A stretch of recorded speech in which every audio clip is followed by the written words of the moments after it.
تخيل تلاقي نفسك محبوس في جزيرة مستحيل تخرج منها، وكل اللي حواليك بنات مجانين مستعدين يعملوا اي حاجة عشان تفضل معاهم. لكن اول ما ايكودو اكتشف ان اخته لسه عايشة على جزيرة تانية، قرر يواجه الدوامات والسحر وتنين البحر نفسه عشان يوصل لها. المشكلة ان سوزو كانت عارفة سر الخروج من البداية وخبته عنه خوفا من انها تخسره، ولما اخيرا قررت تساعده بدأت معركة ضد لوردات الجزيرة الاربعة، وانتهت بايكودو وهو بيغرق في وسط البحار. فهل هينجح يقابل اخته ويرجع لسوزو، ولا قرار خروجه من الجزيرة هيكون نهايته؟ فجهز قهوتك اللذيذة وفشارك ومسلياتك الجميلة ويلا بينا نخش الحكاية. ايكودو كان شاب الشكل ومش احسن حاجة، هرب من ابوه اللي كان بيعذبه، لكن وهو في البحر اتفاجئ بعاصفة ضخمة قلبت حياته كلها. صحي لقى نفسه على جزيرة غريبة مليانة ستات ما فيهاش ولا راجل واحد، وكلهم اول ما شافوه اعتبروه كنز نازل. بعد ما وقع من السفينة وقت العاصفة، الطاقم سابه يغرق عادي. حاول يعوم ورا السفينة لكن الامواج كانت اقوى منه،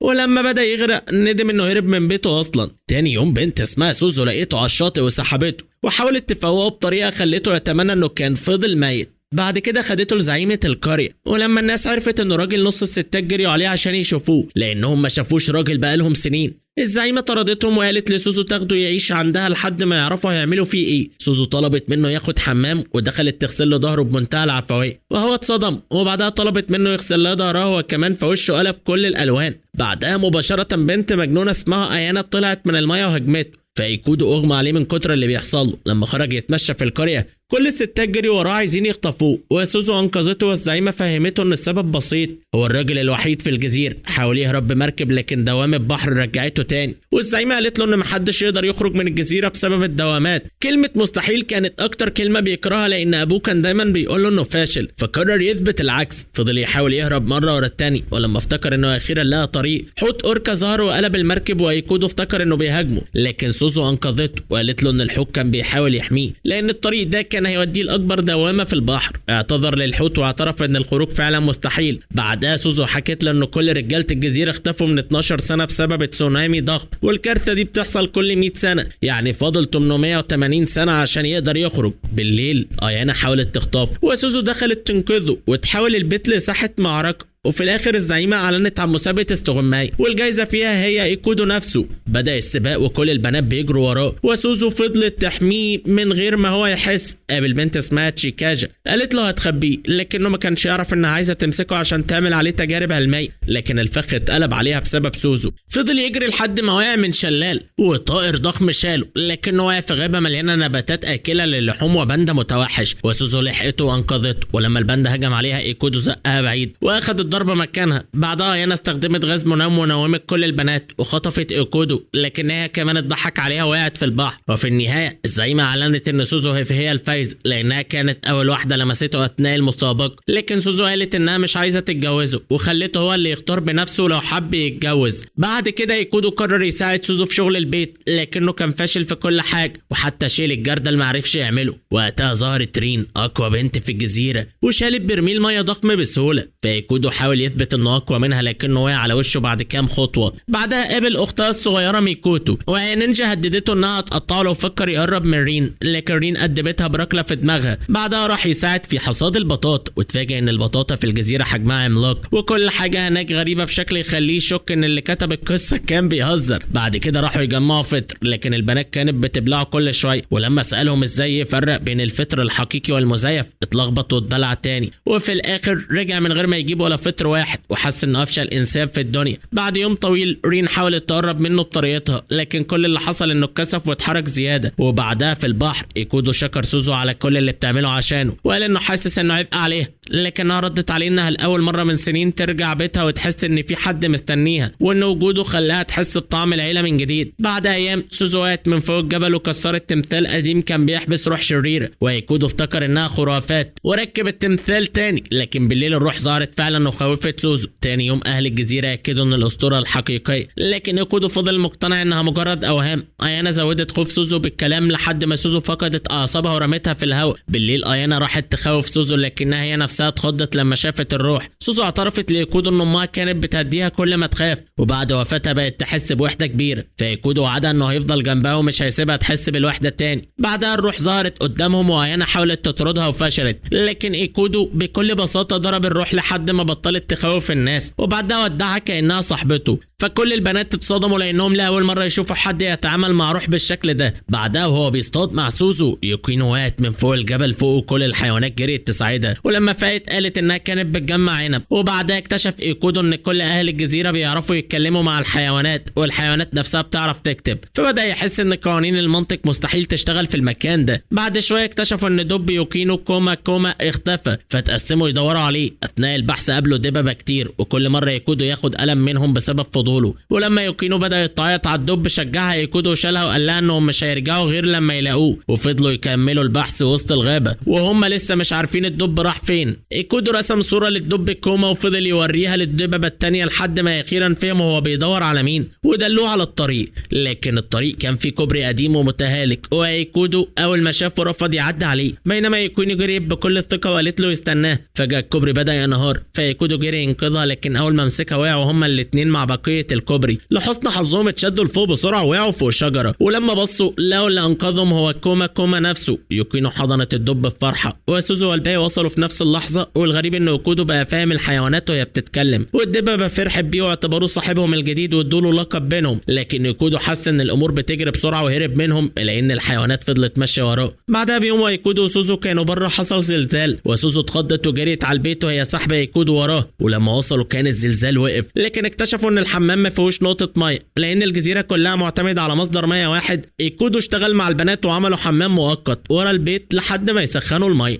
بعد ما خلصوا استحموا وقعدوا يتكلموا عن ازمه الميه، وكلهم كانوا شايفين ان الحياه بقت صعبه من غيرها. لكن ايكودو قال ان الاستحمام مش شرط عشان الواحد يبقى نظيف. فكل البنات بصوا له بقرف وقالوا انه اسوأ من الخنازير، فسكت على طول. بالليل وايكودو شاف سوزو نايمه، قرر يطلع لوحده يصلح مشكله الميه، وكتب لها جواب صغير وسابه. الطريق كان صعب جدا، وحتى جزء من الجبل اتكسر ووقع منه، لكن يوكينو وطائرها لحقوه وانقذوه ووصلوه لمنبع المياه الساخنه. بعدها سوزو ورين وصلوا لان رين اخذت اذن تساعد في التصليح. لما فتحوا المنبع لقوا التراب مسدود فيه، ويوكينو جابت الحيوانات تساعدهم. ربطوا حبل وايكودو نزل الاول، لكنه اتشتت لما رفع عينه بالغلط فوق فاتزحلق ووقع. بعد كده فضلوا يشيلوا التراب في سلال، ورين ويوكينو يطلعوها لفوق، لكن زلزال تاني ضرب المكان، ووقع ايكودو وسوزو لجوه كهف تحت الارض. الصخور قفلت طريق الرجوع، وسوزو كانت رجليها مصابه، فايكودو اصر يشيلها رغم اعتراضها. وهم بيدوروا على مخرج، ايكودو اكتشف ان صخره كبيره هي اللي قافله مجرى المياه، فقعد يخبط فيها بالمجرفه بكل قوته. صوت الضرب صح وحش بحري ضخم، لكنه ما خدش باله. ولما المجرفه اتكسرت كمل بالمقبض لحد ما هو كمان اتكسر. فجاه الارض اهتزت والميه الساخنه انفجرت في وشه، والصخره الكبيره انهارت.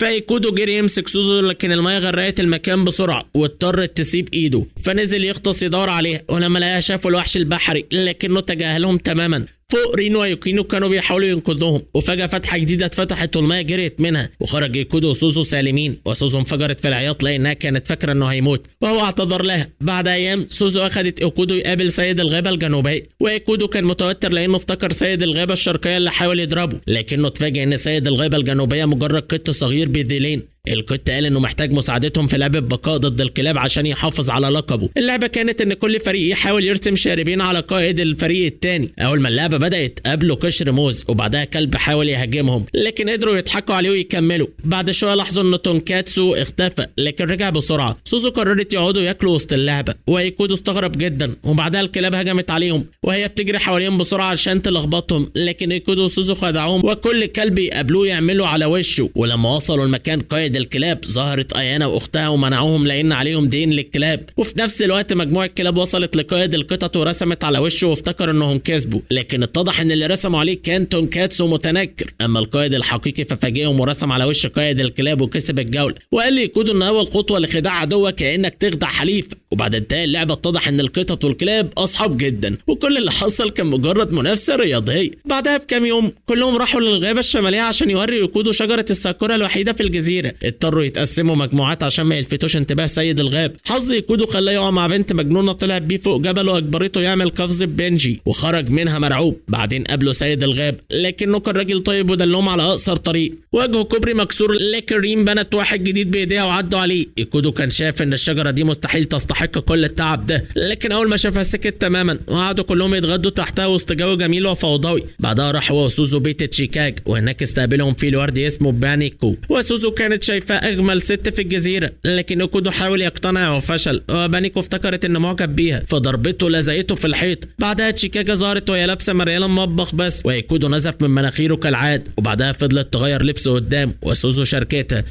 تشيكاغا ورته كتب ومجلات واجهزه جرفها البحر للجزيره على مر السنين، ولما عرفهم استخدام الاجهزه الكهربائيه اتصدموا انهم محتاجين كهرباء عشان تشتغل. تشيكاغا حزنت لكنها فرحت ان عندها ايكودو تدرسه بنفسه، واقنعتهم يقعدوا يتعشوا. حاولت تعمل اكلات من كتب الطبخ، لكن الهمبرجر كان عباره عن توفو بين ركاكتين رز، والرامن طعمه كارثي، والتاكايوكي كان الاخطبوط فيه لسه عايش، والاكله الوحيده اللي عجبت ايكودو كانت الكاري. بعد العشاء حاولوا يمشوا، لكن تشيكاغا خبطت الاخطبوط فرش عليهم الحبر، فاضطروا يستحموا عندها. ايكودو اتصدم لما البنات دخلوا يستحموا معاه، وتشيكاغا فضلت تراقبه وتحاول تدرسه، لكن بانيكو نزلت الميه فوقها بالغلط وكادت تموتها. بالليل سوزو زعلت من ايكودو لانه وافق يستحمى مع بانيكو ورفض يستحمى معاه، وقالت له انها مش هتكلمه غير لما يوافق يستحمى معاه. ايكودو وقف مذهول. تاني يوم رين كانت بتستحمى عند النهر، وايكودو وصل بالغلط وشافها فصرخت فيه، لكنه شكرها لانها اخيرا اتصرفت كبنت طبيعيه، فردت عليه بلكمه طيرته بعيد. بعد ما اعتذروا لبعض طلبت منه يجي يساعدها في ورشه النجاره بتاعه عيلتها.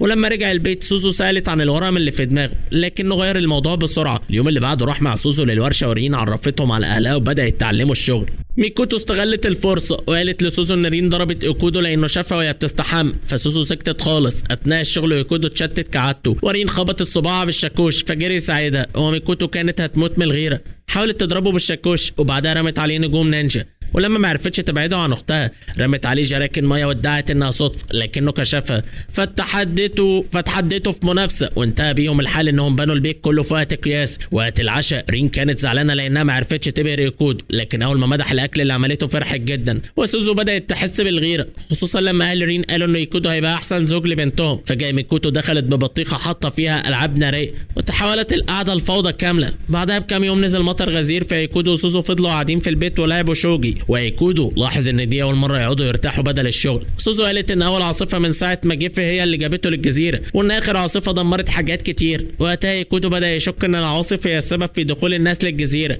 وان الدوامات بتضعف وقتها. سوزو سكتت بعد كلامه وكانها خايفه من الفكره، وبعد ما خلصوا اللعبه كسبته تاني، وقالت انها كانت بتتعلمها مع امها وهي صغيره. وايكودو لاحظ الحزن في عينيها فقامت تحضر الغداء، بينما هو قاعد مع تونكاتسو قدام البيت وهو بيفكر في كل اللي حصل. ايكودو ما قدرش يمنع نفسه من التفكير في قد ايه سوزو كانت بتحس بالوحده في الايام اللي الدنيا فيها بتمطر بعد ما امها ماتت، والفكره دي زعلته جدا. سوزو لاحظت ان ملامحه اتغيرت فجاه، فقربت منه وسالته اذا كان كويس، وهو حلف لها انه تمام، لكنها ما صدقتوش وفضلت باصه جوه عينيه كأنها بتحاول تطلع الحقيقة منه. فجأة باب البيت اتفتح، وأنا دخلت وهي بتتريق وسألتهم إذا كان خلاص هيبدأوا يعملوا حاجات المتجوزين. فايكودو اتوتر واتلخبط جدا، وبعد ما كل البنات دخلوا ادوا يوكينو الحاجات اللي كانت جايبينها لها، وهي قالت لهم انها هتعمل اكل زياده عشانهم. ايكودو فضل ساكت وبيراقب اللي بيحصل، لانه فهم وقتها ان سوزو عمرها ما كانت لوحدها بجد، لان البنات دول كانوا دايما بيجوا لها وقت ما تحتاجهم. بعد ما الكل مشي سوزو وايكودو قعدوا بره البيت، وسوزو اعترفت له ان وجوده معاها منعها من انها تحس بالوحده اللي كانت بتحس بيها. عادة لما البنات يمشوا في الايام الممطره ايكودو اتكسف جدا اول ما سمع كلامها، ولما سوسو بدات تغني فضل ساكت وبيسمع صوتها ومستمتع باللحن. ولما خلصت قالت له ان امها كانت بتقول لها ان يوم جوازها هتلبس فستان الفرح القديم بتاعها. ايكودو في نفس اللحظه تخيل نفسه العريس، وابتسامه غريبه ومريبه ظهرت على وشه. سوزو استغربت وسالته ماله، لكنه اكد لها ان مفيش حاجه وحاول يرجع لورا بعيد عنها. بعد كام ليله ايكودو صحي من النوم ولقى سوزو قاعده جوه خزان الميه، وكانت بتقول كلام مش مفهوم وتهذي. في الصبح نادى زعيمه القريه عشان تكشف عليها، والست اكدت ان سوزو عندها سخونيه. بعد كده طلبت منه يجيب تلج علشان ينزل درجه حرارتها، وايكودو استغرب لانهم اصلا ما عندهمش كهرباء ولا تلاج. في الوقت ده كوما وكامو كانوا بيبشروا قالب تلج عشان يعملوا تلج مجروش بالعسل، وكانوا بياكلوه مع ست شبه يوكينو جدا. اول ما ايكودو وصل يدور على تلج، الست دي نطت عليه وقعته على الارض وفضلت تتكلموا كانهم اصحاب من زمان جدا. يوكينو وصلت في اللحظه دي، وساعتها ايكودو عرف ان الست دي هي كاجامي ام يوكينو. يوكوني قالت انها كانت بتدور عليه في كل مكان، لكن امها اعترفت انها كانت رايحه تاكل شويه حلويات. يوكوني قالت لها انها بتتصرف زي الاطفال، فكاجامي شالتها من ياقه هدومها علشان تفكرها مين فيهم الكبيره. بعد كده عزمت ايكودو يقعد ويلعب معاها، لكنه رفض وقال انه جه بس عشان ياخد تلج لسوزو. يوكينو عرضت عليه توريه مكان تخزين التلج، لكن اول ما وصلوا اتصدمت لما لقت المكان فاضي، وساعتها امها اعترفت انها هي والحيوانات استخدموا كل التلج عشان يعملوا التلج المجروش. يوكينو قالت ان مفيش حل غير انهم يطلعوا فوق اعلى جبل في الجزيره عشان يجيبوا تلج جديد، وكاجامي اصرت انها تروح معاهم. يوكينو رفضت، لكن امها فضلت تضغط عليها وتتنمر عليها لحد ما وافقت، وايكودو صعبت عليه يوكينو الصغيره. بعد ساعات ايكودو والباقيين وصلوا للجزء المتلج من الجبل،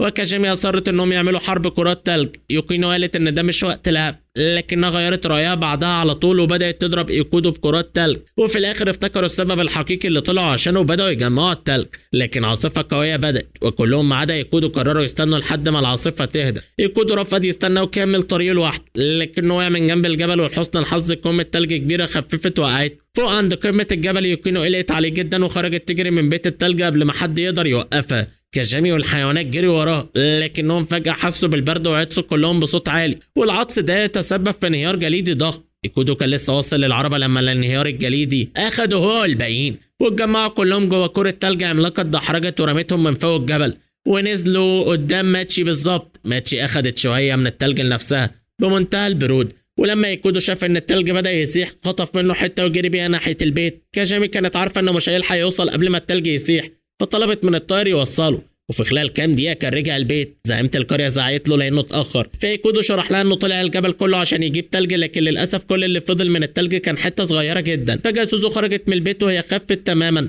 وايكودو حس براحة كبيرة أول ما شافها، لكنه بعدها أغمى عليه من التعب لأنه ضغط على جسمه زيادة عن اللزوم في الجبل. والمرة دي يجي دوره علشان سوزو والباقيين يهتموا بيه لحد ما يخف. بعد كام يوم أيانا راحت تزعل لماتشي لأنها ما حضرتش الفطار، لكن ماتشي قالت انها جعانه لدرجه انها مش قادره تحرك عضله واحده. ايانا اضطرت تعمل الاكل بنفسها، وقتها ما كانوا بياكلوا قالت لماتشي ان محدش هيتجوزها لانها ما تعرفش تطبخ ولا تنظف. ماتشي خدت الكلام بجد جدا، ولما ايانا بدات تضحك ضحكه شريره زي الساحرات ماتشي طلعت عليها شيكيجامي. بعد كده خرجت من البيت وهي بتعلن انها هتبدا تتدرب علشان تبقى افضل زوجه في السنه. اول مكان راحت له كان بيت تشيكاجا، وطلبت منها تعلمها الطبخ. تشيكاجا عجبتها فكره ان يبقى عندها تلميذه، فوافقت وطردت بانيكو من المطبخ. لكن في خلال دقايق قليله تشيكاجا قلبت المطبخ كله راسا على عقب وهي بتدور على المكونات، فبانيكو زعقت لها. وبينما بانيكو كانت بتشد تشيكاجا علشان تخليها تنظف الفوضى، ماتشي هربت وراحت تدور على رين، طلبت منها تبقى تلميذتها. وقبل ما رين ترد ميكوتو هجمت ماتشي بنجوم النينجا، قالت لها ان رين مش محتاجه تلاميذ زياده، فماتشي استدعت خفافيش علشان تعلمها الادب. رين ما اهتمتش بالخناقه اصلا، ووعدت ماتشي انها تعلمها كل اللي تعرفه. بعد ساعات ماتشي دخلت على ايانا وهي بتستحمى علشان تديها علبه البينتو اللي عملتها، لكن ايانا اتصدمت لما فتحتها ولقيتها فاضيه. ماتشي ما كانتش فاهمه هي زعلانه ليه، لحد ما ايانا فكرتها انها خرجت من البيت اصلا عشان تتعلم الطبخ. عشان كده تاني يوم لما رجعت لرين طلبت منها تعلمها الطبخ بدل النجار.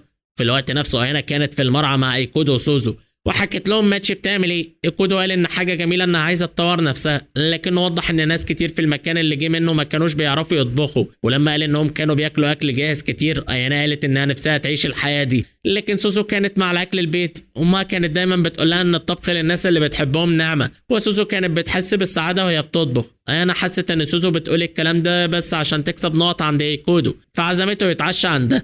ومن هنا بدات خناقه بينها وبين سوزو. فجاه سهم جه من مكان مجهول، ولما ايانا قرأت الرسالة المربوطة فيه لقيت انها من ماتشي. ماتشي كانت بتعزم يقودوا على العشاء، وسوزو قالت ان فكرة حلوة انهم يجربوا اكلها. ولما وصلوا السلالم اللي بتطلع للمعبد، رين ظهرت فجأة من وسط الغاب وهي شكلها زي ست عجوزة من كتر التعب. ترجتهم انهم ما يقبلوش عزومه ماتشي لان العشاء ده ممكن يبقى اخر وجبه في حياتهم. بعد ما رين اغمى عليها الثلاثه حاولوا يهربوا، لكن شيكاجامي بتاع ماتشي ظهر وسحبهم بالعافيه. ماتشي رحبت بيهم وطلبت منهم ما يختلسوش النظر للمطبخ وهي بتطبخ، وده خلاهم يخافوا اكتر. ما قدروش يهربوا لان واحد من الشيكاجامي كان قافل الباب، فاضطروا يقعدوا يسمعوا الاصوات المرعبه اللي جايه من المطبخ. وفي الاخر ماتشي قدمت لهم الاكل، ومحدش اتفاجئ لما لقى معظم الاطباق لسه بتتحرك. البنات خلوا يقودوا يدوق الاكل، ولدهشتهم قال ان الاكل لذيذ.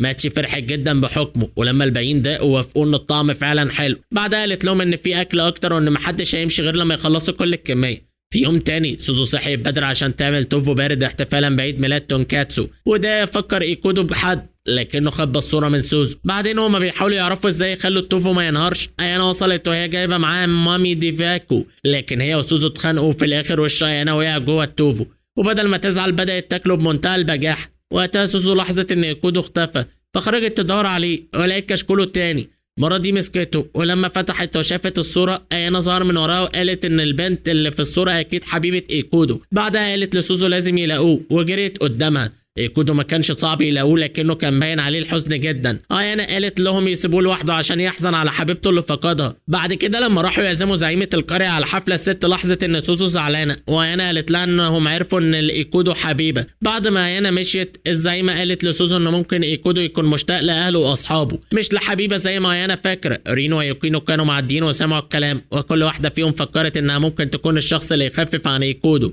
اتشيجاجا كمان فكرت في نفس الخطة وهي مستخبية فوق شجرة، عشان كده لما دخلوا بيت سوزو فجأة سوزو اتفاجئت، لكنهم تجاهلوها وبدأوا يدوروا على ايكودو. اتشيكاجا لقى الجواب سايبه بيقول انه رايح الشاطئ، ولما سوزو شافت ان الصورة اختفت جريت بسرعة ناحية البحر. لما وصلت شافت ايكودو بيركب مركب، فاستخدمت اعشاب بحريه قويه بشكل غريب وسحبته تاني للشاطئ. بعدها مسكته وهزته بعنف وسالته اذا كان عايز يموت، فايكودو شرح لها بصوت ضعيف انه كان بس بيحاول يبعت رساله جوه زجاج. لما البنات وصلوا سالهم ايكودو اذا كانوا رايحين حفله تنكريه، لكنه فهم بسرعه انه غلط لما بداوا يقربوا منه ويحاولوا يلبسوه ويظبطوه، وهو بيحاول يهرب منهم خبط فيه كوما. وبعدها البنات المتحمسين هجموا عليه مره تانية. سوزو جريت تنقذه. لما البنات بدأوا يتخانقوا ايكودو طلب يعرف ايه اللي بيحصل. سوزو حكت له موضوع الصورة، وهو وضح لهم ان البنت دي اخته. في اللحظة دي الكل قلب على ايانا لان هي اللي نشرت المعلومة الغلط، لكن ايانا قالت ان مش ذنبها انهم صدقوا القصة من غير ما يتأكدوا. فجأة تشيكاجا لفتت نظرهم للحلة اللي كانت بتغلي، فايكودو طلب من البنات يساعدوه. طلع انه كان بيعمل مادة تخلي التوفو يتماسك، وزعيمة القرية ظهرت من العدم ومدحته وقالت انه مش عديم الفايدة بالكامل. ايكودو قال انه اتعلم الطريقة دي من جده، وانه توقع ان سوزو ما استخدمتش المادة دي وهي بتعمل التوفو. لما البنات عرفوا انه مش ناوي يهرب ومش مكتئب بسبب حبيبة، فرحوا وعرضوا يساعدوه يعمل دفعة جديدة من التوفو. ولما التوفو خلص سوزو جاب التونكاتسو علشان يبدأوا الاحتفال، والخنزير الصغير اتأثر جدا ودموعه نزلت. بعد ما الكل رجع بيته، ايكودو وسوزو قعدوا بره، وقال ان اليوم ده كان عيد ميلاد اخته. الرسالة اللي كان حاططها في الزجاجة كانت اعتذار منها لانه خلف وعده انه ياخدها تتسوق. سوزو زعلت عشانه وسألته اذا كان لسه عايز يرجع بيته، فقال لها انه مش قادر يسيبها لوحدها. سوزو نادت على حوت الاوركا علشان ياخدهم بعيد في البحر ويقدر ايكودو يبعت رسالته، والمفاجاه ان الدوامه ساعدت في دفع الزجاجه ناحيه البحر المفتوح، والاتنين حضنوا بعض من الفرحه. بعدها ايكودو شكر سوزو ومسكوا ايد بعض زي اتنين عشاق مكسوفين في اول خروجه ليهم. بعد كام ليله حد اقتحم مطبخ المعبد عشان يسرق شويه اونجيري، لكنه هرب اول ما ايانا ظهرت تاني يوم. حكت لاصحابها اللي حصل، ورين اكدت ان اكل كتير كان بيختفي الفتره الاخيره وهم بيتناقشوا مين الحرامي. ماتشي خرجت من المكان وكلهم شكوا فيها لانها كان على وشها حبات رز. بعد ما مشي بدأوا يمشوا وراها علشان يتاكدوا، وماتشي كانت بتديهم ادله اكتر ضد نفسها لانها كانت بتاكل اي حاجه تشوفها في الطريق. حتى القرابين لما واجهوها انكرت انها الحراميه، لكنهم ما صدقوهاش فزعلت جدا، لكن حزنها ما طولش لانها خطفت ايكودو وجريت. الباقيين قرروا يشغلوا مهاراتهم البوليسيه، وبعد ساعات من جمع المعلومات استنتجوا ان بيت يوكينو هو الهدف الجاي، فقرروا يحطوا فخ. بعدين وايكودو وسوزو بيراقبوا المكان اكتشفوا حقل خيار كل الخيار اللي فيه متاكل، واستغربوا جدا ايه نوع الحرامي اللي بياكل الخيار بالشكل ده. لما الليل جه المجموعه سابت الطعم للحرامي في مكانين مختلفين واستنوا. الحرامي ظهر ناحيه ايانا فرمت عليه سهم مشلول لكنه مسكه في الهواء.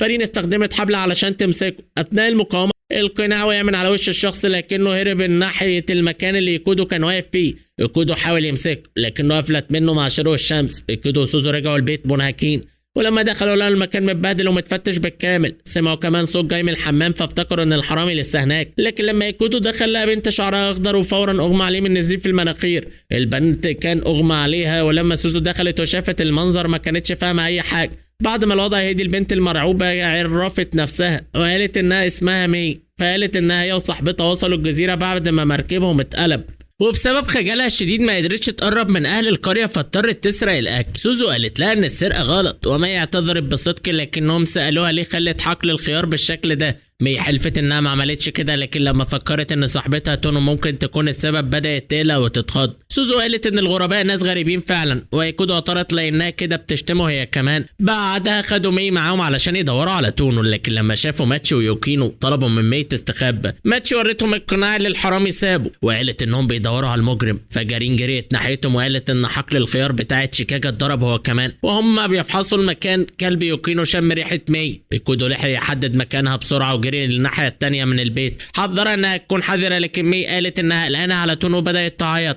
فجأة سوزونو وصلت وقالت لهم انهم لقوا تونو مشوا ورا الكلب لحد النهر، لكنهم فقدوا الريحه تاني وهم بيدوروا على ادله. ماتشي لاحظت جذع شجره مزيف مستخبيه جواه مي، فطلعت سلاح السهام بتاعها. ايكودو وسوزو حاولوا يوقفوها، لكنهم اتفاجئوا انها وجهت السلاح ناحيه الميه وضربت سهم على تونو اللي ظهرت فجأة من النهر. الكل فضل باصص ومصدوم لما شافوا ان تونو كابه، ومي جريت حضنت صاحبتها، وده زود حيرة الجميع. لكن ماتشي كانت لسه مصممة تعاقبهم لانهم خلوا الناس تشك فيها، وكانت هتطلق كل الشجامة عليهم لولا ان ايكودو تدخل. طلب منها تسامحهم والباقيين كمان ترجوها، فوافقت في الاخر. تاني يوم بعد ما ايكودو وسوزو ساعدوا في تركيب طاحونة ميه جنب بيت مي وتونو، اخدوهم علشان يعرفوهم على اصحابهم، وبداوا برين اللي ادت لمي شوية ادوات منزلية كانت عاملاها بنفسها. بعد ما مشوا من عند رين قابلوا يوكينو، ومي استخبت فورا ورا ايكودو. لما شجعها تسلم عليها لبست فجأة بدلة دب محدش عارف جابتها منين، وخوفت الكل لدرجة الموت. يوكينو جريت هربت، وايكودو زعل مي لانها ما اختارتش لبس اقل رعبا. وهم مكملين قابلوا تشيكاج، والبنت قلعت مي هدومها لانها كانت عايزة تعرف اكتر عن اللبس اللي كانت لابساه بعد ما قرت عنه في الكتب. في نفس الوقت ايانا كانت لسه عارفة موضوع مي من ماتشي لانها ما كانتش موجودة عند النهر وقت الكشف الكبير، فقررت تروح تشوف البنت دي. لما شافتها قاعده جنب النهر مع ايكودو وسوزو حست بالخطر فورا، لان جسم مي كان هو الجسم اللي ايانا بتحلم بيه. مي والباقيين ما خدوش بالهم من وجودها، فضلوا يتكلموا. مي اعترفت انها مش واثقه ان خجلها يسمح لها تعيش بسعاده في الجزيره. ايكودو وسوزو طمنوها انها تقدر، لكن مي قالت ان ده مش هيحصل غير لو غيرت نفسها. فجأة ايانا ظهرت من وراها، ومي جريت تستخبى جوه زي الشجره بتاعتها. وايانا شافت التصرف غريب جدا، لكن ايكودو وسوزو فهموها سبب تصرف مي، وبعدها عرفوها عليها رسميا، لان مي كانت فاكره ان ايانا هي ماتشي. وايانا قالت لماي انها مش محتاجه تغير نفسها علشان تعرف تعيش في الجزيره. من وجهه نظرها مي محتاجه تحب نفسها، والباقيين وافقوها. فكروها كمان انها سافرت لوحدها وقدرت تصاحب تونو من غير مساعده حد، وده خلاها تفهم انها لسه عندها امل كبير. اول ما جابوا سيره تونو ايانا اخيرا لاحظتها وجريت وهي بتصرخ انها بتكره الكابه. اتضح ان كابه هاجمها زمان وعشان كده لسه عندها عقده منه. كل جري وراها، ولما مي شافتها متجهه ناحيه حافه الجبل جريت قدامها وقعتها على الارض قبل ما تقع. بعد كده عرفوا من ماتشي ان مفيش اصلا كابه في الجزيره. ماتشي كانت لبست زي الكابه زمان عشان تخوف ايانا، وايانا لحد دلوقتي ما كانتش عارفه الحقيقه. مي وتونو زعلوا لما عرفوا ان اصحاب تونو مش موجودين في الجزيره، لكن رينو والباقيين وصلوا علشان يرفعوا معنوياتهم. مي اتاثرت جدا بتصرفهم ونسيت خجلها اللحظه وشكرتهم بطريقه واضحه ومحترمه. بعد ايام سيد القطط كان بيفطر مع ايكودو وسوزو، لكنه قال لهم لازم يمشي بسرعه عشان يحل مشكله كبيره، لان سيد الشرق السابق ناوي ينتقم من الشخص اللي هزمه. الشخص اللي هزمه كان عايش في الغرب، ولما سيد القطط بدا يوصفه ايكودو فهم ان المقصود هو تونو، اللي ما كانوش يعرفوا ان سيد الشرق السابق وصل فعلا لتونو وكان على وشك يحاربها. لكن اول ما شاف مي وقف في حبها فورا واعلن انه هيتجوزها. تونو طلبت من الباندا يرجع صاحبتها لكنه رفض وحاول يخطفها. تونو غضبت وهجمت عليه، لكن سيد القطط اسقطها. الباندا كمان اتضرب ووقع، لكنه فضل ماسك في مي، ولما فاق حاول يخطفها تاني. سيد القطط فكروا انه موجود في ارض سيد تاني، والبند رغم انه كان مرعوب قال انه في امان لان سيد الغرب مش موجود. وقتها سيد القطط بدا يضرب ضربات سريعه جدا وطلب منه ينزل مي فورا. البند الجمان كان بيترعش، لكنه برضه رفض ينزلها وجري بيها وهو بيحاول يهرب من ايكودو والباقيين. فجأة سيد الشمال السابق ظهر قدامه وضربه بلكمه، لكنه وضح ان مشكلته مش مع البند، هو بس جاي ياخد سيد الشمال الجديد معاه. تونو حلفت انها مش هي اللي هزمت السيد القديم، والكل حتى مي اتفاجئ لما النمر شاور على مي وقال انها هي. النمر اكد انه مش غلطان وحكى لهم ازاي خسر قدامها. مي كانت بس بتحاول تهرب، فوقعت صخره ضخمه بالغلط عليه، لكنه رفض يصدق ان اللي حصل مجرد صدفه. فجاه خدوا بالهم ان الباندا هرب بمي، فالنمر جري وراه، لحقوا في ثواني وضربوا ضربه طيارته جوه البحر. وقبل ما النمر ياخد مي معاه ايكودو والباقيين وصلوا وحاولوا يقنعوه يسيبها. النمر اتحدى ايكودو في مبارزه. التصعيد كان مفاجئ، لكن ايكودو قرر يكمل للنهايه. حاول يستخدم الكندو، لكن النمر ضربه ورجعه لورا بسهوله. سوزو مسكت عصايه الكندو المؤقته عشان تحارب مكانه، لكن ايكودو رفض وخلى نفسه يكمل القتال. اتضرب كتير لكنه كان عنيد وكل مرة يقوم يقع تاني. لما مي شافت انه بيتصاب عشانها صرخت وقالت انها موافقة تنتقل للشمال، لكن ايكودو قال لها تثق فيه شوية. نمر اعجب بشجاعته وقال انه هينهي القتال بلكمة واحدة، لكن الضربة خبطت هدوم مي وسوزو وقطعتها. مناخير ايكودو نزفت بقوة والدم غطى عين النمر للحظات. في اللحظة دي سيد الغرب جري جنب ايكودو بسرعة وقال له يضرب النمر بين رجليه، وايكودو نفذ الكلام. نمر وقع على الارض ولما ما اعترف بهزيمته وماشي. في الطريق سيد الغرب قرب منه وقعد يتريق عليه لانه ساب ايكودو يكسب. نمر عمل نفسه مش فاهم واتهم سيد الغرب انه خانه وقال لي ايكودو مكان الضربة، لكن سيد الغرب انكر. في نفس الوقت مي كانت بتشكر ايكودو لانه انقذها، وسوزو كانت واقفه تتفرج عليهم في صمت. تاني يوم بانيكو راحت تصحي تشيكاغا، لكن لما رفضت تقوم بانيكو قلبت السرير عليها وصرخت فيها عشان تنظف الاوضه. بعد ما تشيكاغا لبست حاولت تبدا تنظيف، لكنها كعبلت في شويه كتب ولفت ولاقي كتاب سحر. في الليله دي خرجت تلف في القريه وهي بتجرب تعويض. تاني يوم الصبح لما ايكودو صحت صدم لما لقى سوزو بقت نص انسانه ونص قطه، وهو بقى كلب. اما تونكاتسو فبقى شكله خنزير عادي، بينما الفراخ اتحولت لبشر. ايكودو وسوزو ما كانوش فاهمين اذا كانوا انتقلوا لبعد تاني وهم نايمين، فقرروا يروحوا القريه يعرفوا ايه اللي حصل في الطريق. في الطريق قابلوا يوكينا وكوما كوما، لكن يوكينا كانت بقت دب وكوما كوما بقت انسان. ساعتها فهموا ان القرية كلها اتأثرت وكل واحد اتحول لحاجة مختلفة، والمناظر كانت صادمة جدا. لكن الغريب ان محدش في القرية كان شايف ان في حاجة غير طبيعية، وده لخبط ايكودو وسوزو اكتر. عشان كده قرروا يروحوا يسالوا تشيكاغا وفرحوا لما لقوها لسه انسانه عاديه. وبينما كانوا بيتكلموا معاها تشيكاغا اعترفت من غير قصد انها هي السبب في التحولات الغريبه اللي حصلت لكل الناس، وكمان كانت متضايقه ان السحر وقف في النص وما كملش. ايكودو طبعا رفض يصدقها، فقامت طلعت عصفور ايانا من الطائق وبعدها حاولت تطلع ارنب، لكن اللي خرج كان ايانا نفسها وكانت مولعه من الغضب. اول ما عرفت ان تشيكاغا هي اللي ورا كل اللي حصل وقالت انها استخدمت مكشي كدرع عشان كده التحول ما كملش، ودلوقتي حتى مش عارفه هي فين. فجأة سنجاب طاير خبط ايكودو في وشه، ولما بصوا كويس اكتشفوا ان ماكشي. ايانا حاولت تجبر تشيكاغا ترجع الكل لطبيعتهم، لكن تشيكاغا استخدمت السحر وهربت وهي راكبه مكنسه، وقالت انها مش هترجع اي حد. وايكودو فضل واقف بيحاول يفهم قوانين الفيزياء اللي اتكسرت قدامه. بعدها سوزو وايانا قرروا يتحدوا ضد تشيكاغا وخدوا ايكودو معاهم وهم رايحين يفتشوا بيتها، وهناك ايكودو بالغلط فك ختم جني وبرضه اصر انه مش جني. لكن اول ما الجني بدا يحقق الامنيات فضل يقنع نفسه ان اللي بيحصل مش حقيقي. سوزو طلبت امنيه ان تشيكاغا تتمازج، فالجني عمل فخ بالكتب قدام البيت، والمفاجاه ان تشيكاغا وقعت فيه فعلا بعد ثواني. ربطوها وطلبوا منها ترجع الكل لطبيعته، لكنها استخدمت امنيتها علشان تفك نفسها، ولسه كان فاضل امنيه واحده وكل اللي موجودين اتخانقوا عليها ما عدا ايكودو. وفي الاخر ماكشي ظهرت فجاه وخدت الامنيه لنفسها، وده جنن تشيكاغا، لكنها استعادت يدوها بسرعه وحبستهم كلها جوه صندوق وكانت ناويه تنشرهم بالنص. واول واحد بدات بيه كان ايكودو، لكن بانيكو رجعت في اللحظه المناسبه ورمت عليها حجر لانها ما كانتش نظفت اوضتها، فالكتاب السحر اتقطع واتلف وكل التعويذ اللي عملتها تشيكاغا اتلغت، وايكودو اغمى عليه من الرعب. فسوسو وايانا خدوه البيت، ولما فاق اقنع نفسه ان كل اللي حصل كان مجرد حلم. تاني يوم وايكودو وسوزو راجعين لقوا شوبو اخت ميكوتو التانية مرميه في الطريق وهتموت من الجوع. خدوا البنت البيت وقعدت تاكل بطريقه خلتهم يحسوا انها بتحاول تكسر رقم جوكو في الاكل. قالت انها خرجت تتدرب يوم واحد لكنها تاهت وقعدت شهور بتحاول ترجع، وبعدها خدت بالها انها اول مره تشوف ايكودو، فسوزو عرفتها عليه. واول ما شافته وشها احمر وطلبت منه يعمل معاها مبارزه سيوف لانها سمعت عن مهارته من سيد القطط وباقي اللوردات. ايكودو حاول يقنعها انهم بيبالغوا لكنها رفضت تصدق، ولما رفض المبارزه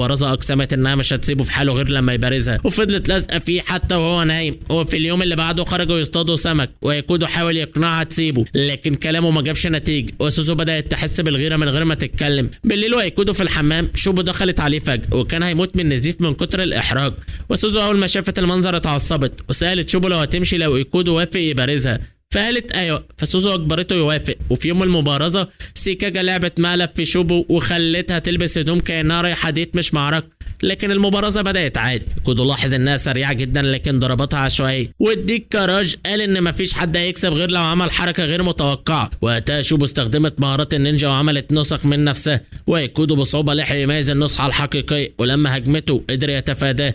لكنه فجأة هي وقعت وحاول يسندها فمسكها بالغلط واتفتح مناخيره دم واعتذر بسرعة، لكن شوبو اعتبرت انها خسرت وتوج ايكيدو بالفوز. بعدها بايام كان ايكودو بيقرأ كتاب في مكتبة سيكاجا وعرف منها ان مؤلفه من نفس الجزيرة لكن محدش يعرف هويته. وبعدها ام سيكاجا دخلت عليهم واثناء التعارف سمعوا صوت زيوس وهو بيستعرض قوته، فام سيكاجا طلبت من ايكودو يرجع بسرعة لسوزو لانها في نفس الوقت كانت استلم الجواب مجهول. تاني يوم كانوا اكتشفوا ان ايكودو ميمي والباقيين كلهم وصل لهم نفس الجواب واللي كان بيعزمهم على مكان اسمه جناح تسوكيمي. وسوزو قالت انه منتجع ينابيع ساخنه قديم في الغابه الشرقيه وان صاحبته ساكويا غريبه شويه، وده خلى ميمي تقلق. ولما وصلوا استقبلتهم ساكويا لكن راسها وقع فجاه من جسمها ورجعته مكانه بمنتهى الهدوء واتضح انها دميه ميكانيكيه. وصلت الجزيرة مع باقي الناجين ولما ايكودو سألها اتعملت ليه قالت انها نفسها ما تعرفش. وبعد ما وصلتهم للأوضة سوزو طلبت من ايكودو يدخل معاها الحمام لكنه رفض وقال هيدخل حمام الرجال، لكنها قالت له ان المكان ما فيهوش غير حمام واحد فقرر ما ينزلش اصلا. وبعد شوية ساكويا دخلت له بالشاي والحلويات فسألها عن الجواب المجهول لكنها قالت انها مش اللي بعتته وان هي نفسها وصل لها جواب بيقول لها ان ضيوف هيجوا. وقتها ايكودو بدأ يشك. فجأة سيكاجا دخلت وقالت ان عندهم لغز جديد وبصت على الظرف وقالت ان اللي بعته هو الشبح بينشا.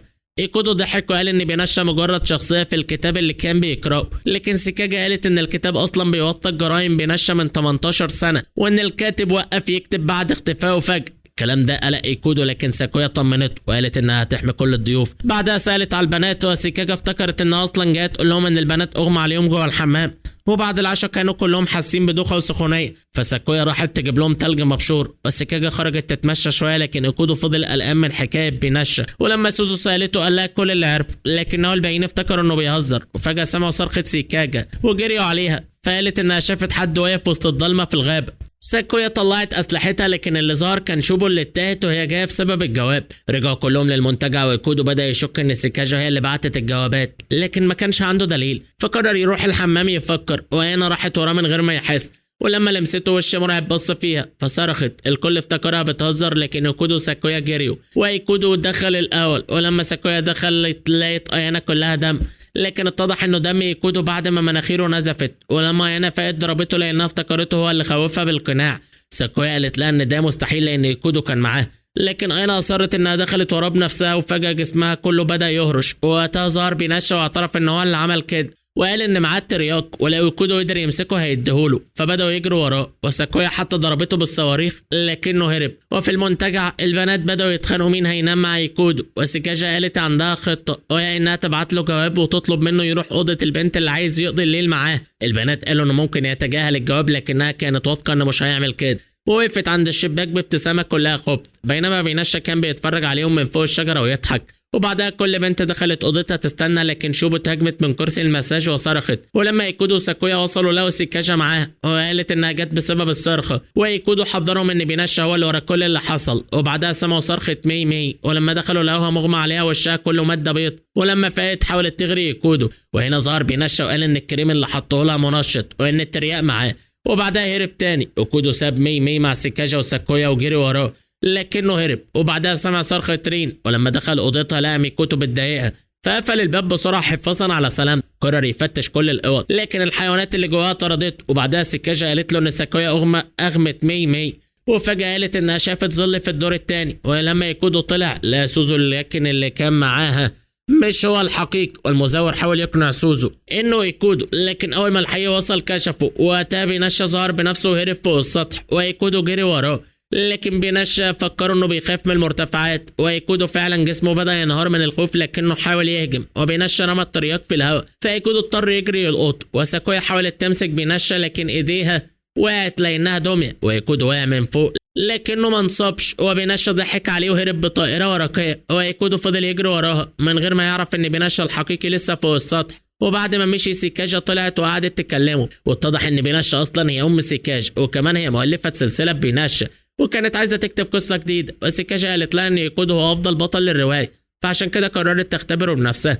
وبعد ايام ماكشي بالغلط فكت ختم تانوكي متحول اسمه جنجومارو وحاولت تختمه تاني، لكنه ضحك عليها ودفنها تحت كومة بلوط ضخمه. وفي نفس الوقت كان ايكودو وسوزو بيصطادوا سمك وما كانوش لاقيين حاجه، لكن ايكودو اصر يكمل، ولما خلص كان معاه سمك كتير وفضل يتفخر انه اعظم صياد في التاريخ. سوزو كانت كل همها تاكل اكلها المفضله، لكن فجاه هي وايكودو اتحولوا لحجر وحتى السمك اتحول لاوراق شجر. وهنا ظهر ماكشي وقالت لهم ان تانوكي خدعهم، وايكودو فضل مصمم انه مش شيطان، لكن ماكشي طلعت توناكاتسو من جيبها. وبعدها التانوكي اللي كان متحول نط في حضن سوزو ورجع لشكله الحقيقي وهرب، فالبنات جروا وراه وهو فضل يضحك عليهم. وفي مره خدع ماكشي وخلاها تقع في النهر. قررت تبطل لعب، ولما وصلوا القريه قابلوا كوما ويوكينو، لكن اكتشفوا انه يوكينو نفسها كانت جنجومارو متنكر. وبعد ما رجع لشكله رمى على ماكشي برتقال وهرب، وبعدها تنكر في شكل مي، لكن ايكودو كشفه فرد عليه التانوكي ورمى كرتين كبار على دماغه هو وماكشي، فغضب جدا. وبعدها لما قابلوا رين، ماكشي افتكرتها مزيفه لانها كانت لابسه لبس عادي وحاولت تقلع هدومها عشان تتاكد، وبعدها اكتشفت انها رين الحقيقيه ومع ذلك ما اعتذرتش. وفجاه جنجومارو ظهر فوق السطح ورمى عليهم حاجه، لكن طلعت توفو. وبعدها سيكاشا ضحكت عليهم وقالت ان التانوكي نط في البير، فنزلت ماكشي وراها ايكودو وسوزو، لكن ما لقوهوش ولقوا هنا بدلا منه، فاجبرتها ماكشي تنضم لهم. وبعد شويه لقوا جنجومارو، لكنه كان متنكر في شكل شوبو ولعب الدور بإتقان، فاضطروا يهجموا على الاثنين ويحاولوا يبصوا على سرتهم عشان يعرفوا الحقيقي. وايكودو بالغلط مسك شوبو الحقيقي وفتح مناخيره دم تاني. وفي الاخر سوزو لاحظت ان ايكودو اللي معاهم مش هو الحقيقي، لانه قال انه مستحيل يمسكوا التانوكي، وماكشي ربطته بايانا، ولما حاول يهرب كشفوه وختموه تاني. وبعد شويه تونسوا لقاهم وخدهم للمكان اللي فيه كادو الحقيقي مغمى عليه. ولما فاق رجع يقنع نفسه ان كل اللي حصل مجرد حلم، فعادت الاخوات يضحكوا عليه ويستغلوا الموقف. وبعدها بوقت يوكينو كانت راجعه بيتها مع كوما وكلبها، وفجاه طير طلع قدامهم وخوفهم. هما ما خدوش بالهم من اللي حصل، لكن الريشه اللي وقعت من الطائر بدات تلمع بلون ازرق غريب. وفي اليوم اللي بعده كانت سوزو قاعده جنب النهر، وفجاه يوكينو جريت عليها وهي في منتهى الحماس وقالت لها انها شافت الطائر الازرق الاسطوري، وكمان طلعت لها الريشه عشان تثبت ان كلامها حقيقي. وفضلت تترجاها تيجي معاها وتساعدها تدور عليه. سوزو حاولت تتحجج بايكودو وقالت انها لازم تفضل معاه، لكن يوكينو ما سابتهاش تتهرب وبعتت صاحبها الارنب يجيب ايكودو. في نفس الوقت خلت كوما يشيل سوزو وياخدها معاهم غصب عنها. ولما ايكودو عرف بالموضوع قال انه مش هيقدر يروح معاهم لانه محتاج يجمع حطب، فالارنب عرض عليه يروح معاه يساعده، خصوصا ان سوزو شكلها مش هترجع قريب. وبعد شويه سوزو ويوكينو وصلوا للمكان اللي يوكينو قالت انها شافت فيه الطائر، وطلبت من الكلب يساعدهم يشم ريحته ويوصلهم لمكانه، لكن اللي لقاه في الاخر كان طائر عادي جدا. ومع ذلك يوكينو حاولت تقرب منه وتصاحبه، لكن حركتها خوفت الطائر وخلته يطير. المجموعه كلها جريت وراه من غير ما ياخدوا بالهم هم رايحين فين. فجأة وقعوا كلهم في شق عميق جدا في الأرض. سوزو ما قدرتش تحاول تطلع لانها كانت خبطت رجلها واتعورت، وكوما كان حجمه كبير ومش هيعرف يتسلق، واملهم الوحيد كان ان ايكودو يلاقيهم، لكن يوكينو ما كانتش واثقه انه هيعرف يدور عليهم فين. وفي الوقت ده ايكودو كان فعلا بدا يدور عليهم، وكاجامي طلبت من باقي الحيوانات يساعدوه في البحث. ولحد ما الليل جه كانوا لسه ما لقوش اي اثر ليهم، لكن سوزو كانت واثقه ان ايكودو هيجي، وحتى التفاح اللي كان معاها وزعته على اللي معاها. وايكودو ما قدرتش تمنع نفسها من الاعجاب بقوه سوزو وثباتها. وفجاه المطر بدا ينزل، وايكودو كان لسه بعيد جدا عن الشق اللي وقعوا فيه، لكنه رفض يستسلم وفضل يجري في كل مكان وينادي باسم سوزو. وفي اللحظه دي الطائر الازرق ظهر قدامه فجأة، وايكودو سمع كانه بينادي باسمه، فبدا يمشي وراه. والطائر اخده لحد مكان سوزو والباقيين. ولما ايكودو لف عشان يشكر الطائر ما لقاهوش، فقرر يركز في انقاذ اصحابه. وبعدها كاجامي وصلت هي كمان ومعاها باقي البنات، وبعد ما طلعوا الكل بامان رينا عملت سور حوالين الشق عشان تمنع ان حد يقع فيه تاني. وبعدها الكل مشي، وسوزو اعتذرت لايكودو لانها قلقته عليها، لكنه قال لها انه مش متضايق لانهم في الاخر عيله واحده.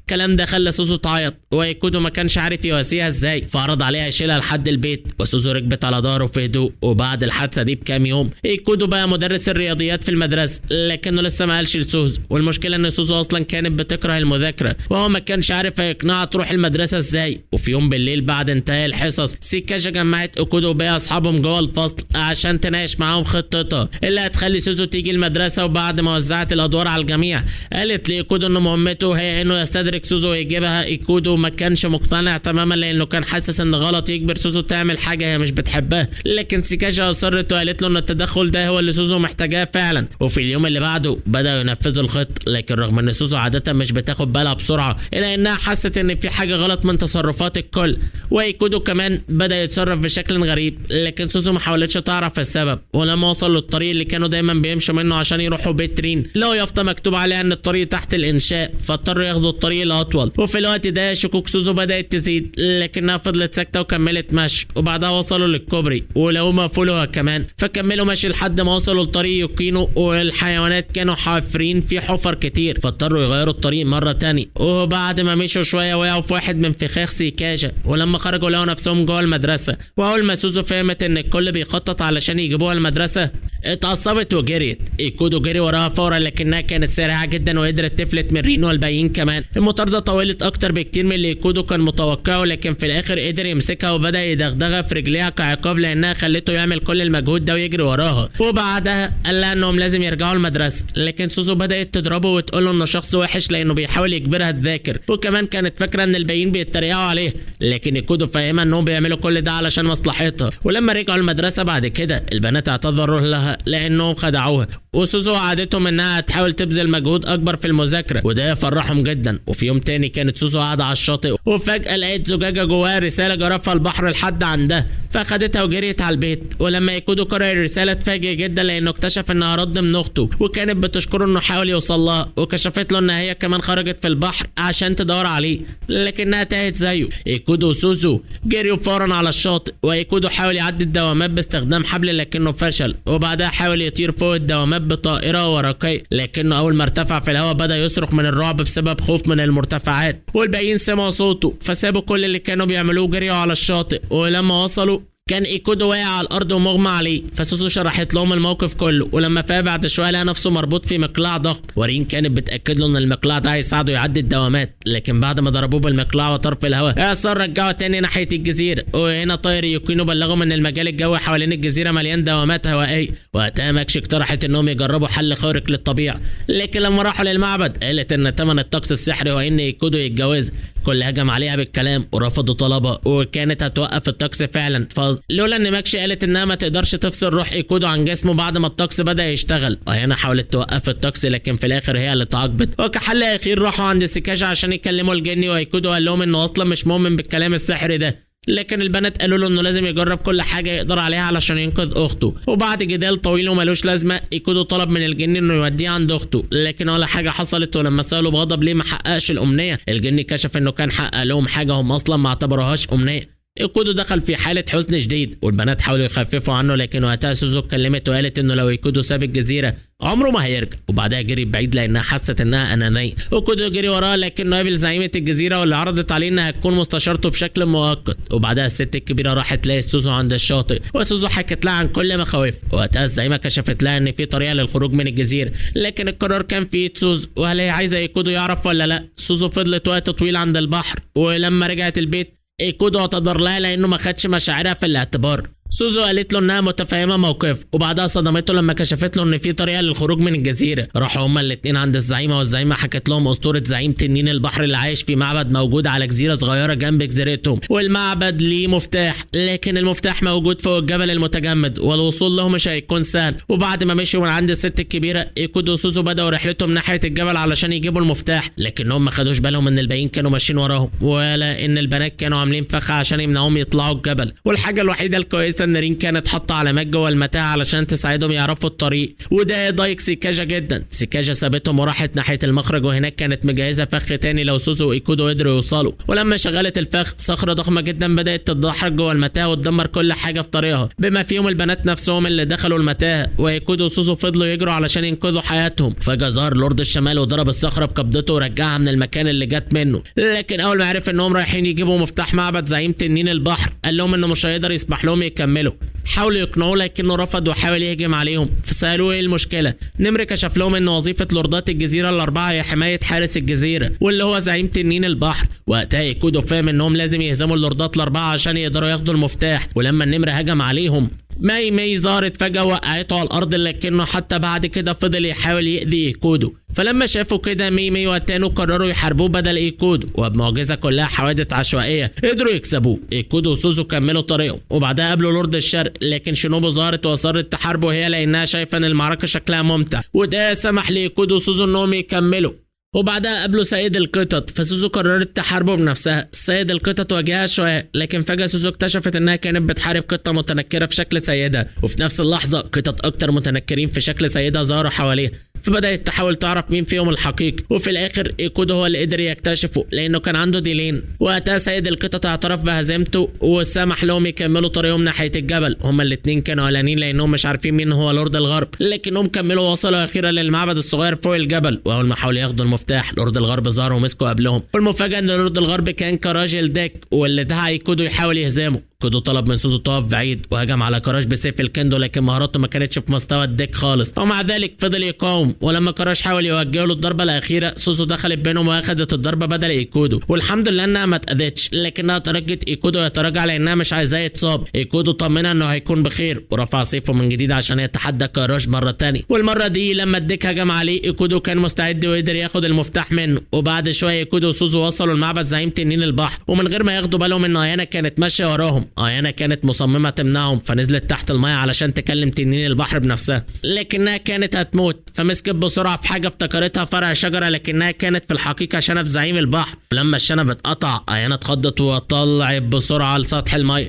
وفي نفس الوقت الكهف كله بدا يهتز، فالجميع جروا بره علشان ما يدفنوش احياء. ايانا ما خدتش بالها انها لسه ماسكه الشنب غير لما سوزو سالتها ايه اللي في ايدها، والكل اتصدم لما قالت لهم انه يخص زعيم البحر. وبعدها ايانا قابلت الباقيين وهم عبروا عن سعادتهم ان ايكودو مش هيقدر يسيب الجزيره. ولما ايانا بدات تضحك، الزعيمه ظهرت وطلبت منهم يفكروا في اللي في مصلحه ايكودو مش في مصلحتهم هم. وقتها الكل سكت، وفجاه ماكشي ظهرت وقالت لهم ان ايكودو خرج ناحيه البحر وان الشيكامي بتاعها كشف لها ده. كل جري فورا عشان يوقفوا، لكن سوزو وقفت قدامهم ومنعتهم. فالست الكبيره سالتها اذا كانت فعلا موافقه ان ايكودو يمشي او حتى يتعرض للاذى. وقتها سوزو جريت ناحيه البحر ونزلت الميه وبدات تعوم وراه، وفجاه الحوت ظهر وساعدها وشالها على ظهره. وسوزو فضلت تنادي على ايكودو، ولما لف وبص لها ترجته ما يمشيش لانها مش عايزه تتفصل عنه. ايكودو حاول يروح ناحيتها لكنه اتسحب جوه دوامه مائيه، فسوزو نطت وراه فورا. الطيار كان قوي جدا لدرجه انه رجعها ناحيه الشاطئ، لكن ايكودو ما كانش معاه. الزعيمه قالت ان زعيم التنين البحر غضبان، والكل لف يبص على ايانا، لكنها ادعت انها ملهاش دعوه.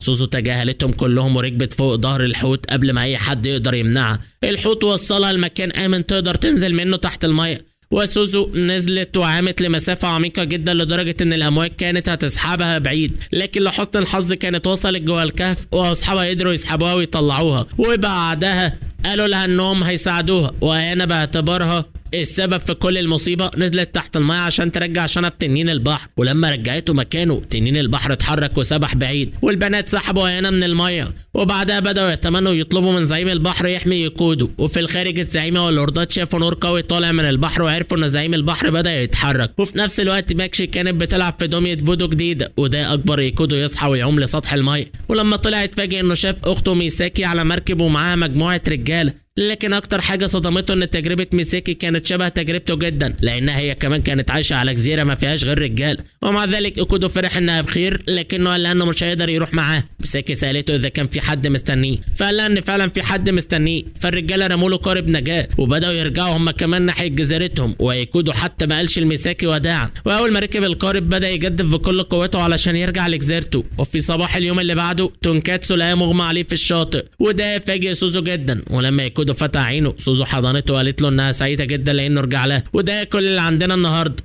لكن قبل ما نمشي، ايه رايكم في حياه ميساكي شكلها عامله ازاي على الجزيره الثانيه؟ وهل الاخوات هيقدروا يشوفوا بعض من جديد ولا لا؟ ولو وصلت لحد هنا اكتب في التعليقات بحبك يا اسطوره. وكده تكون انتهت حكايتنا النهارده. فقبل ما ننهي قصتنا لا تنسوا الصلاه على الرسول صلى الله عليه وسلم، ولا تنسى اللايك والشير والكومنت على الفيديو عشان ده اللي بيشجعنا استمر. ولو انت جديد في قناتنا اشترك وفعل زر الجرس عشان يصلك كل جديد. اشوف وشكم على خير.